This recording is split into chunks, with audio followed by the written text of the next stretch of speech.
सीता को हृदय से लगा करके आशीष दिया और धड़ाम से धरती पर गिर गई।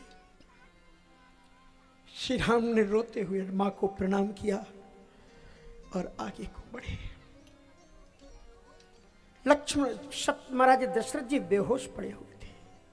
मंत्री और मित्र का निर्वहन करने वाले सुमंत्र जी इन परिस्थितियों पर भी अपने राजा के पास खड़े हैं। दशरथ जी को होश आया, दौड़े राम, ए राघव, रघुनंदन जरा ठहरो, एक बार तो मुझे जी भर के देखने दो। लेकिन राम तब तक महल से आगे निकल चुके थे। दशरथ जी महाराज दौड़े लेकिन गिर पड़े भूमि पर। सुमंत्र से कहा कि लय रथ संग सखा तुम जाओ। सुमंत्र देर मत करो, जल्दी से रथ को तैयार करो। राम लक्ष्मण को रथ पर बैठा कर राम लक्ष्मण सीता को लेकर के तुम जाना। और वो महाराज जब तक आए रथ उन्होंने तैयार किया। यद्यपि श्री राम जी रथ पर बैठने के लिए तैयार नहीं थे।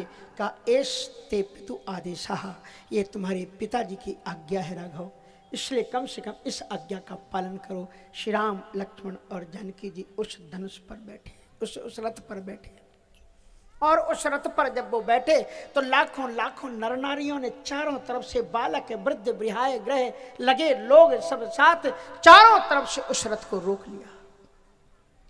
अयोध्या के कण कण से आंसू बरस रहा था, विश्वों वृक्षों के पत्तों से रस श्रवण हो रहा था और सामान्य जीव जंतु भी तड़प रहे थे।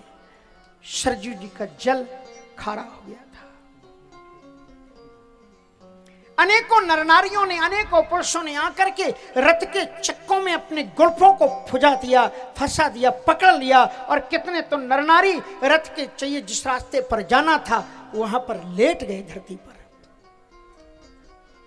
और तड़पते हुए अवधवासी कहते हैं मत जाओ, मत जाओ हे श्याम, जे मत छोड़ अयोध्या जाओ।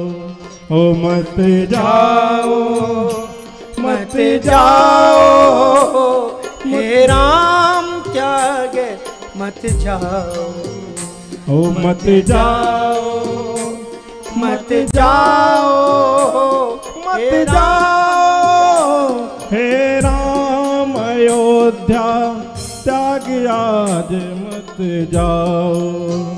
मत जाओ, मत जाओ हे राम त्याग मत जाओ। ओ मत जाओ, मत जाओ हे राम त्याग मत जाओ।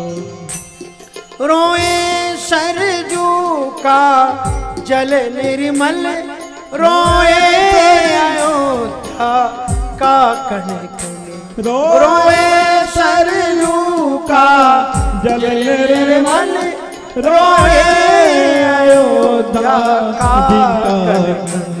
हे करुणा सागर रघुनंदन, निज करुणा को दर्शाओ।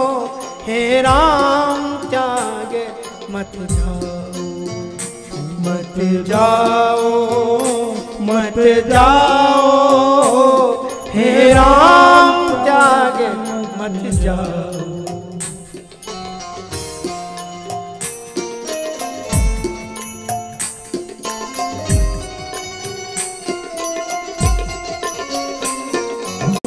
हे राम त्याग मत जाओ, मत जाओ, मत जाओ हे राम त्याग मत जाओ।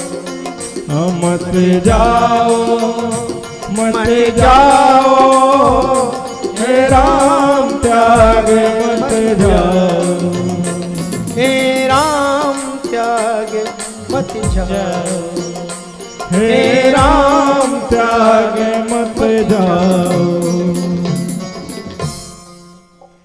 इस प्रकार से तमाम करुणा और विलाप में रोपे हुए नरनारियों ने राम के रथ को बद्ध होकर के रोक लिया। सहस्त्रों सहस्त्रों नरनारी सामने पड़े हुए थे। श्री राम जी विनम्रता पूर्वक अश्रुपात करते हुए रथ से उतर करके नीचे आए और उन्होंने कहा, आप सभी के प्रेम को, करुणा को राम प्रणाम करता है, लेकिन आप जानते हैं कि जीवन में प्रेम ही सब कुछ नहीं है, कर्तव्य उससे भी बड़ा होता है। आप हमें आशीर्वाद दो कि हम अपने कर्तव्य पथ पर चल करके यशस्वता को वर्ण कर सकें। श्री राम जी का रथ चला और बालक के वृद्ध बिहाय ग्रह लगे लोग सब साथ। बालकों को और वृद्धों को छोड़ करके, जो वृद्ध उठ करके खड़े नहीं हो सकते, वो तड़पते रह गए राम राम कह करके धरती पर। जो बालक पालने से गए अपने अपने घर में, लेकिन बालक के वृद्ध बिहाय गए लगे लोग सब साथ। पहले दिन राम जी की यात्रा ज्यादा नहीं हो पाई, केवल 12 किलोमीटर ही आगे चल करके उनको रथ को रोकना पड़ा, क्योंकि सारे नर नारी आगे आगे साथ में चल रहे थे।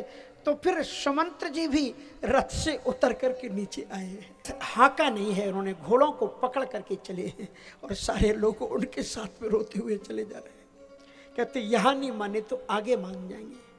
और इस प्रकार से भगवान श्री राम जी आगे चल करके तमसा तीर निवास किए। प्रथम दिवस रघुनाथ, तमसा के तट पर राम जी निवास किया। और रात में लोग शोक श्रम बच गए, इतने थके हुए लोग थे, राम का वियोग था, रोए थे, नींद उनको बहुत आ गई। राम जी ने सोचा इनका तो भला होगा, लेकिन जो बच्चे माताएं अपने पालने में छोड़ करके आई हैं, वो बच्चे माँ के बिना दूध कौन पिलाएगा उनको? जो बूढ़े पड़े हुए हैं उन्हें पानी कौन पिलाएगा? ये तो बिल्कुल अन्याय हो जाएगा। इसलिए राम जी ने उनको कल्याण करते हुए उन्होंने अर्धरात्रि में राम जी जागे और उसके बाद में भगवान श्री राम जी ने तत्काल सुमंत्र को धीरे से उठाया। इसलिए गई जाम जुग जामन बीती और राम सचो सन कहु सप्रीति, खोज मार रथ हाकहु ताता और आन उपाय बने नहीं बाता। रात को 12 बजे राम जी ने सुमंत्र को उठाया, भैया उठ जाओ, मुझे कर्तव्य पथ पर आपने आगे बढ़ाया है, आगे बढ़ाओ। ये लोग मुझे छोड़ेंगे नहीं और हम कुछ कर नहीं पाएंगे, आप मेरे धर्म के सहायक बनो। आप ऐसे में रथ में बैठा करके सी वक्त बगैर आवाज किए हुए ले चलो, खोज मार, और ऐसे रथ पर ले जाना कि खोज को मिटा दे, खोज ना मिलने पाए, रास्ता पहिए की चक्के ऐसे ऐसे घुमा करके आप ले जाओ। अनेकों कलाएं होती थी रथ की चलाने की। सीता जी लक्ष्मण जी उस रथ पर बैठे, लक्ष्मण जी की आंखें खुली रह गई। लक्ष्मण जी ने कहा, इसलिए मेरी माँ ने कहा था स्वप्न में भी मत देखना, अगर कहीं आज लक्ष्मण तुम सोते हुए रह जाते तो आज तुम्हें भी सोता हुआ छोड़ करके भैया आगे निकल जाते। अब तो लक्ष्मण जी ने निर्णय कर लिया कि अब मैं कभी नहीं सोने वाला राम जी के साथ जब